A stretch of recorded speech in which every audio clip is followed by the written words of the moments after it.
मामाचा प्रश्न आहे की 12 माझ्या प्लॉट मधली कमळं म्हणजे घड मोडून पडलेले आहेत, त्याचं कारण काय आहे? तर शेतकरी बंधूंनो, मी तुम्हाला सांगतो की कारण काय आहे त्याचं. ज्यावेळेस आपलं हे कमळ आहे, ज्यावेळेस म्हणजे आपण म्हणतो की केळी विवेली, ज्यावेळेस केळी वेती त्यावेळेस जर कमळाचा बाक म्हणजे कमळ वेल्या वेल्या काय करतं, बाक मारतं. परंतु कमळाची जी साईज असते त्यावेळेस सुरुवातीची छोटी जी साईज आहे ती आपल्या हे जे काही पान असतं त्या पानाचा जो शिरा भाग आहे त्या शिरा भागामध्ये असं दडून बसतं. आणि जसं जसं ती वाढत जाईल, कारण की वरलं जे पान असतं ना ते सगळ्यात मोठं पान असते आणि त्याची जी कडा जी असते त्या कडासोबत ती वाढत चालते.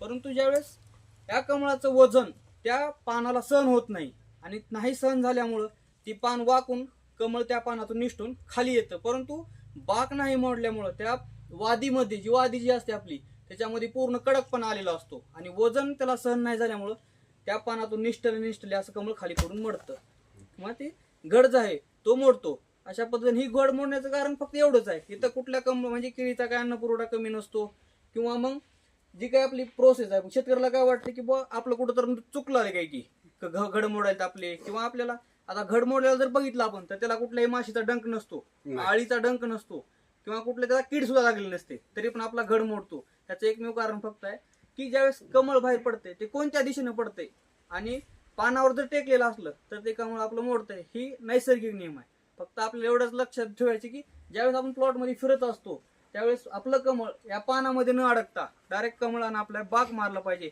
हे आपण लक्ष करायचं.